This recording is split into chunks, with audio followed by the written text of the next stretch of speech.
My brokerage would have failed if I didn't make significant change to our business model.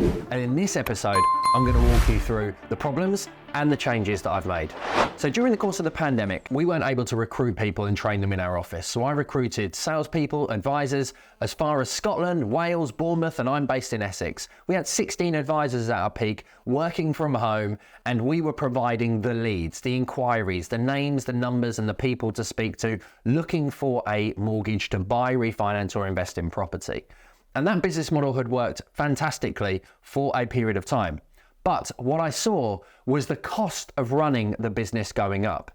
FCA fees had increased, PI costs had gone through the roof, lead generation was costing much more because more people are online now. There is more competition for attention more than ever.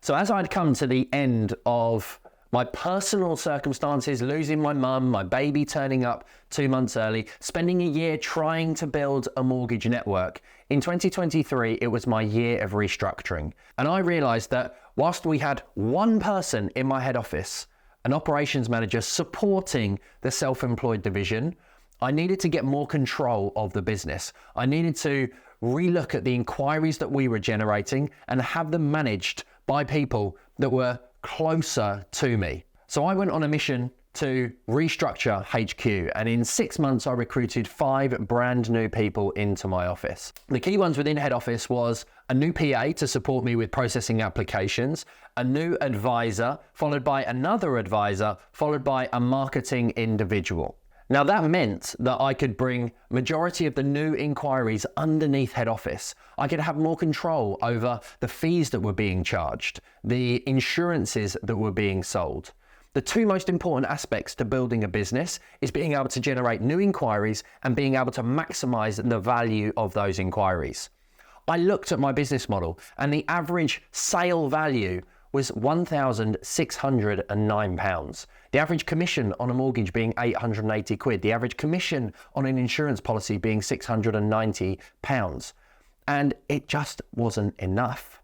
So I made these big shifts in our business model. I looked at the self-employed division as one arm, and then I started to build a new employed division. Now I set my goals from October through to December, which I call the design phase for the next 12 months. I've spoken to you about this on previous shows where we look at lifestyle in October, we look at financials in November, and we reverse engineer the business model that gives us the financials and the lifestyle. And already we have just hit the 1st of February. And one advisor, when I had to sit down in week 1 of 2024, said to me that they didn't believe they could meet the targets that were set. Now, I have a belief that if you don't shoot, you don't score. If your mindset isn't in the right position to get to the level that you want to get to, you're never going to get there. So that negativity unexpectedly immediately meant that conversation went in a completely different direction to where I had it planned. Because if they don't believe that they're going to achieve the goals, then how can I improve their skill set if their mindset isn't in the right place? So that conversation went on a complete tangent and that advisor ended up leaving. In January, to improve the profitability of the business, I changed my commission structure. I gave out new contracts. I made it clearer for everybody as a self-employed person and an employed person to know exactly where they are and exactly where they can get to and what the thresholds are to increase their own commissions and earnings. Because of the increased costs of lead generation and running the business, I had to increase the percentage of business that I was taking on new leads and the percentage of business that I was taking on returning customers and clients. While some were happy, there was one that wasn't. And unfortunately, due to that decision, along with the fact that having been out of advising myself for the last 5 years, I've seen a huge opportunity for me to get back to what I've done for almost 20 years.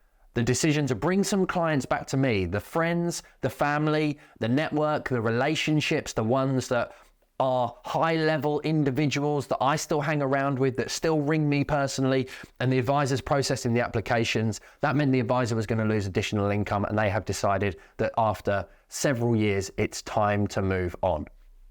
Now, this video and this episode is all about adapting to change.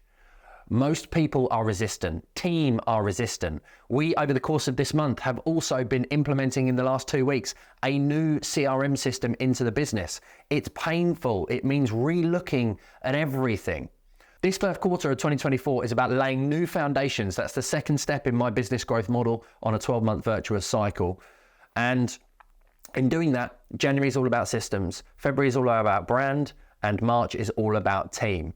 So we are implementing new systems into the business at the moment. We are changing the CRM that we have had for the last 5 years. We're reviewing our sales process to make us ready to build in the spring and make huge growth in summer.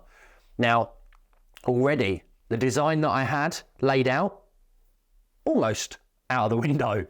We've lost 2 people. The system is changing and it hasn't panned out exactly as we planned. There has been further dips in property sales.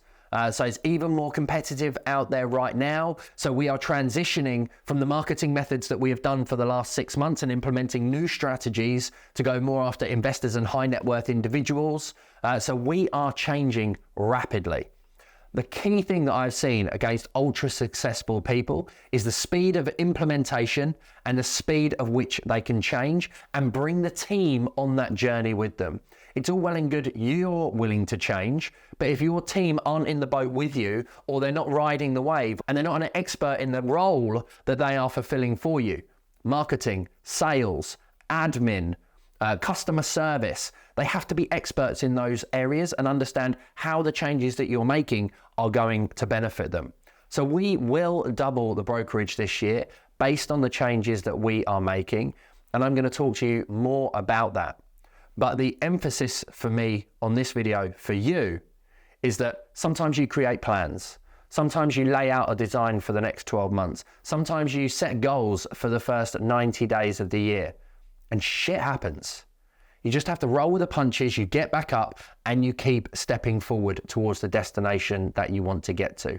The quicker you can adapt to change, the quicker you'll be able to realize your ambitions and get to the next level. Every year you should be raising 1 to 2 levels. It's not about exponential growth in some circumstances. You have to work out what you want, and then you have to go gun-ho in order to achieve it. So if you want to understand more about the changes that we're making and understand the action steps that we're taking over the course of this next 12 months to build my business, to double our turnover, to triple our profit, then make sure that you're tuning in each and every single week to the value that we're going to be bringing you, because we've been testing a lot of stuff with both YouTube, podcast, social media. You're going to be seeing huge changes in the way in which we do things and what we're putting out content-wise, as well as how we're going to help you to build a better business and live that lifestyle that you truly love. If you have any questions, hit me up in the comments on the social media channel. Thanks for tuning in. See you next week.